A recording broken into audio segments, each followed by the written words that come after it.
जमात हफ्तुम की दरसी किताब मज़मून उर्दू का सबक नंबर 2 हज़रत उस्मान गनी रदी अल्लाह ताला अन्हो। इस सबक के आखिर में आइए ज़बान सीखे के तहत कुछ कवायद दिए गए हैं। जुमले की किस्में। बयानिया जुमला। इन जुमलों को पढ़िए।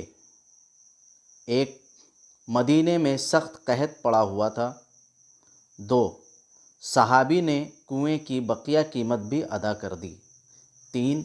वो सफाई पसंद थे। 4. हज़रत उस्मान रदी अल्लाह ताला अन्हो ने सारा गल्ला ज़रूरतमंद आवाम में तकसीम कर दिया। 5. उनकी खिलाफत का ज़माना तकरीबन 11 साल रहा। इन जुमलों से हमें कुछ बातों का पता चलता है।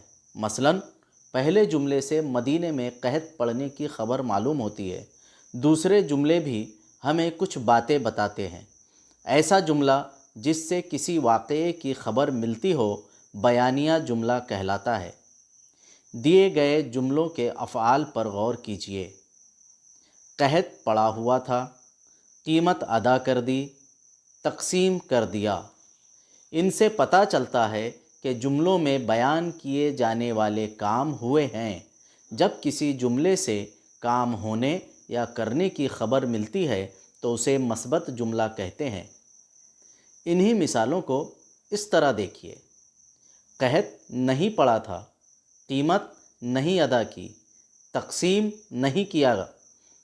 एक लफ्ज़ नहीं बढ़ा देने से ये जुमले पहले से उलट मानी देने लगे हैं। ऐसे जुमलों को मनफी जुमला कहा जाता है। सबक में आपने ऐसे जुमले भी पढ़े हैं। जिस दिन कुआं यहूदी का ना होता, यहूदी से पानी ख़रीदने कोई ना जाता। अगर मस्बत जुमले में नहीं या ना का इजाफ़ा कर दिया जाए तो वह मनफी जुमला बन जाता है। किसी भी सबक में से चंद मस्बत बयानिया जुमले चुनकर उन्हें मनफी बयानिया जुमलों में तब्दील कीजिए और अपनी बयाज़ में तहरीर कीजिए।